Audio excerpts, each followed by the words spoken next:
In the first two videos in this series, I took you guys through each of the first 14 skills I recommend you invest in as you start playing Horizon Forbidden West. Those videos will be linked down below, by the way, so totally go watch them if you haven't already. But in this video, I'm going to show you the final 4 skills that I think are crucial for your success in Forbidden West. These 4 essential skills round out the skill set I think every player should have regardless of your playstyle, and after this point, you can feel totally free to branch out and experiment with whatever other skills you'd like to try. So if you've been following this series, then by the end of this video, you'll have the complete set of skills that I recommend. And I'll just tell you guys right now that these last 4 are probably the most important skills in the game. Plus, they're also just a lot of fun to use. So let's get right into it and take a look at the first one. But before that, I have to take a quick second because literally as I was editing this video, we hit 100 subscribers on the channel, and I want to thank you guys for all of your support. Special thanks to the 104 people that are currently subscribed, and extra special thanks to those of you that regularly comment. You know who you are. I know my channel is still really small, but I really appreciate each and every one of you helping me get to this milestone.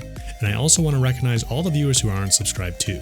Even if I haven't earned your subscription yet, I still really appreciate you visiting my channel and watching my videos, even if this is your very first one. I have a lot of great content planned for you guys, and I'm looking forward to seeing where we can take this together. With that said, let's dive back into the video. Up first is the Critical Boost Valor Surge. Now in my last skills video, we unlocked the Stealth Stalker Valor Surge. Stealth Stalker is definitely a good one, especially for combat in rebel camps, but Critical Boost is, in my opinion, the overall best Valor Surge in the whole game. Critical Boost increases your chance of landing higher damage dealing critical hits, and it does this with virtually any weapon. It also boosts the damage dealt by a critical strike, which is awesome for dealing a ton of damage to knock down machines with your spear. Oh, and at its higher levels, it even gives you an additional boost for landing crits while using weapon techniques. We'll talk more about weapon techniques in a minute, by the way. But all of this together makes Critical Boost highly versatile and very useful.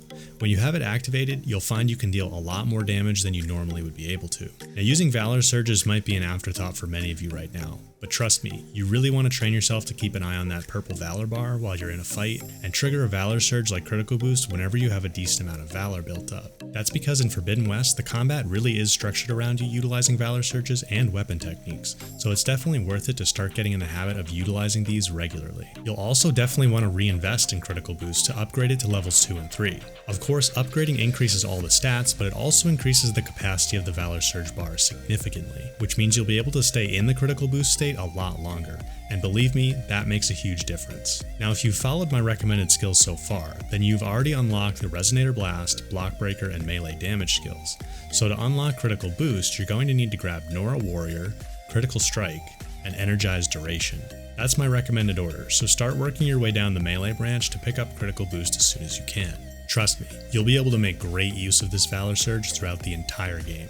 Up next, we have my first recommended weapon technique, Triple Notch. Now, if you're still unsure about these weapon techniques, let me clear them up for you real quick. First of all, you really want to be using weapon techniques because they're generally very strong, and as I mentioned earlier, the combat in Forbidden West really is built around you utilizing both weapon techniques and Valor Surges. Now, when you unlock Weapon Technique, it will show up in the center of your weapon wheel and you can equip it for the weapon that it works on. For example, Triple Notch can be used on hunter bows, so it shows up as an option here under my regular hunter bow, and it also shows up for my fire hunter bow. However, it doesn't show up for my sharp shot bow. Now, to use a weapon technique, you first hold L2 like you normally would to aim your weapon, but then instead of using R2 to draw, you draw with R1 instead. That's how every weapon technique works, so if you can train yourself to do that combo for one of them, you'll be good for all of them. Okay, back to Triple Notch. Triple Notch is basically exactly what it sounds like. Just like in Zero Dawn, it lets you load up to 3 arrows on your hunter bow, and also, just like in Zero Dawn, it really increases your damage output in combat. But remember, the difference is that now it only works on hunter bows. That's not so bad though, because in Forbidden West there's a lot of different types of hunter bows. For example, you can get a frost hunter bow relatively early in the game, which will allow you to shoot 3 frost arrows at once just like you could with a war bow in Zero Dawn. In fact, the Frost Hunter Bow is one of my recommended mid-game weapons, and if you want to learn about all my other recommended mid-game gear, then totally subscribe to make sure you see that video when it comes out very soon. And while you're down there, if you're enjoying the content, hit that like button too. It really does help me out as I work on growing this channel. Anyway, Triple Notch is pretty much an essential skill that you're going to want to prioritize getting early. It really helps you deal with some of the bigger machines even when you still only have early game gear. That's not to say it becomes irrelevant later on though, you'll totally use Triple Notch the entire game just like Critical Boost. Now to unlock Triple Notch, I would recommend heading down to grab the Valor Surge Master skill and then the second Deep Concentration skill. Now you could get there a bit faster by just getting High Volley, but I personally don't find High Volley very useful. Valor Surge Master and Deep Concentration on the other hand will definitely help you out basically all of the time. That being said, you're definitely going to want to go back up in the Hunter branch and get the Weapon Stamina Plus and Stamina Regen skills for just 1 skill point each. And you'll want those pretty soon after getting Triple Notch because as you'll find out, weapon techniques like Triple Notch use stamina to function, which is indicated by the gold bar above your purple Valor Surge bar. The Weapon Stamina Plus and Regen skills will help give you more stamina, letting you use techniques like Triple Shot more often. Okay, this next one might be my favorite skill to use. The Brace Shot skill basically lets you launch a rocket off your Sharp Shot bow,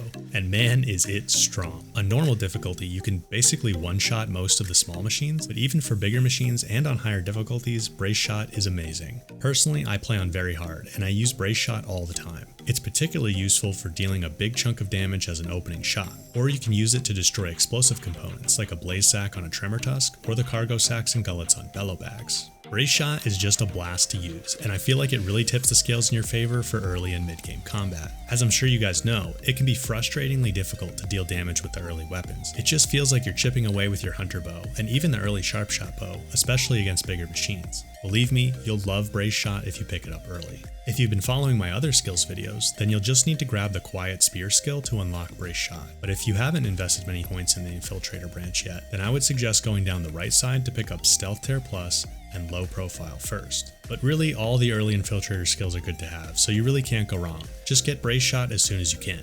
So for the final essential skill, we're heading back over to the melee branch to get the Burst Fire weapon technique. Burst Fire is basically triple shot for warrior bows, letting you fire 3 arrows at once on this class of bows as well. Now warrior bows are a new weapon class that you might not be too sure about, but you should definitely be using them. I have to admit, when I first saw the low damage and tear stats on the warrior bows, I kinda just wrote them off as a weak weapon, and I'm sure some of you did the same. I mean, come on, the basic green version that you can grab in Barren Light maxes out at just 22 damage and 37 tear. But here's the thing, you can fire these little guys super fast, and with the Burst Fire skill, you can fire 3 arrows at a time super fast. So basically, you can go ahead and triple all the damage and tear stats. If we compare that to the maxed out basic Hunter bow, you can see how Burst Fire makes a huge difference. Multiplying each stat by 3 gives us 66 damage and a whopping 111 tear per shot, which is way more than the Hunter bow's 28 damage and 60 tear. With those stats, the green warrior bow even outclasses blue Hunter bows, and it can fire faster than pretty much any Hunter bow.